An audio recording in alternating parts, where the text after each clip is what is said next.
രക്തമുണ്ടാകാനായിട്ട് നമ്മൾ എന്തെല്ലാം കഴിക്കണം അങ്ങനെയുള്ള കാര്യങ്ങളെക്കുറിച്ച് പലരും ചോദിക്കാറുണ്ട്.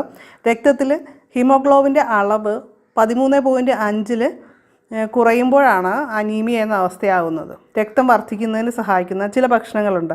അവ എന്തെല്ലാമാണെന്നാണ് നമ്മൾ നോക്കാൻ പോകുന്നത്. രക്തം വർദ്ധിക്കാനായിട്ട് വിശേഷപ്പെട്ട ഒന്നാണ് നെല്ലിക്ക. ഇത് പ്ലേറ്റ്ലെറ്റുകളുടെ എണ്ണം വർദ്ധിപ്പിക്കാൻ സഹായിക്കുന്നു. രോഗപ്രതിരോധ ശക്തി കൂട്ടുന്ന ഒന്ന് തന്നെയാണ് നെല്ലിക്ക. ഒരു 3-4 നെല്ലിക്ക നമ്മൾ ദിവസവും കഴിക്കുക. തേൻ ചേർത്ത് ജ്യൂസായിട്ട് നമുക്ക് കുടിക്കാം. ബീട്രൂട്ടും പ്ലേറ്റ്ലെറ്റ് കൗണ്ട് വർദ്ധിപ്പിക്കാൻ സഹായിക്കുന്ന ഒന്നാണ്. ഓരോ സ്പൂൺ ബീട്രൂട്ട് ജ്യൂസ് വീതം 3 നേരം കുടിക്കുക. അല്ലെങ്കിൽ നമുക്ക് 3 സ്പൂൺ ബീട്രൂട്ട് ജ്യൂസ് എടുത്തിട്ട് ക്യാരറ്റ് ജ്യൂസിൽ മിക്സ് ചെയ്തിട്ട് ഒരു ഗ്ലാസ് ആക്കി അത് കുടിക്കുക. ഏതാണോ കുടിക്കാൻ എളുപ്പം അതുപോലെ ചെയ്യുക. പച്ചക്കറികൾ സാലഡായിട്ട് കഴിക്കുന്നതിന് പകരം വേവിച്ച് കഴിക്കാനായിട്ട് ശ്രദ്ധിക്കുക. പ്രത്യേകിച്ച് ഈ പ്ലേറ്റ്ലെറ്റ് കൗണ്ട് കുറഞ്ഞിരിക്കുന്ന അവസരത്തിൽ തൈര്, അതുപോലെ വെണ്ണ, പാലുൽപ്പന്നങ്ങൾ ഇവ ഈ ഒരു സമയത്ത് ഒഴിവാക്കുക. നന്നായി വെള്ളം കുടിക്കാനായിട്ട് പ്രത്യേകം ശ്രദ്ധിക്കണം. രാവിലെ എണീറ്റ ഉടനെ ഒരു 2-3 ഗ്ലാസ് ശുദ്ധമായ വെള്ളം കുടിക്കുക. പോഷകങ്ങൾ ആഗിരണം ചെയ്യാനായിട്ട് നമ്മുടെ ശരീരത്തിന് വെള്ളം അത്യാവശ്യമായിട്ടുള്ളൊരു കാര്യമാണ്.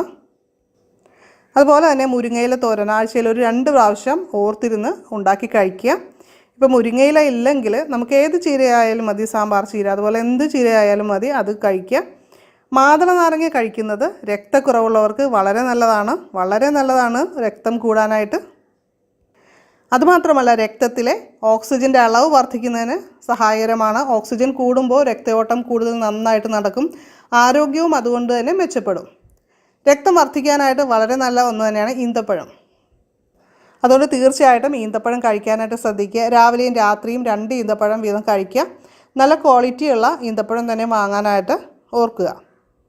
പലരും പറയാറുണ്ട് രക്തക്കുറവ് കാരണം വിളറി വെളുത്തിരിക്കുന്ന അവസ്ഥയിലാണ് എന്നൊക്കെ, അല്ലേ?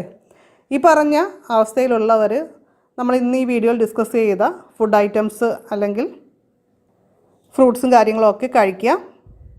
ഇതെല്ലാം തന്നെ ബ്ലഡ് വർദ്ധിപ്പിക്കാനായിട്ട് നല്ലതാണ്. ഒരുപാട് പേര് കഴിച്ചു, നല്ല റിസൾട്ട് കിട്ടിയതാണ്.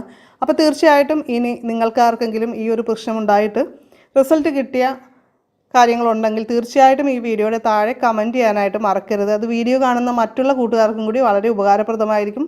വീഡിയോ ഇഷ്ടപ്പെട്ടാൽ ലൈക്ക് ചെയ്യുക. അതുപോലെ നിങ്ങളുടെ ഫ്രണ്ട്സിനൊക്കെ ഇതൊന്ന് ഷെയർ ചെയ്ത് കൊടുക്കാനായിട്ട് മറക്കരുത്.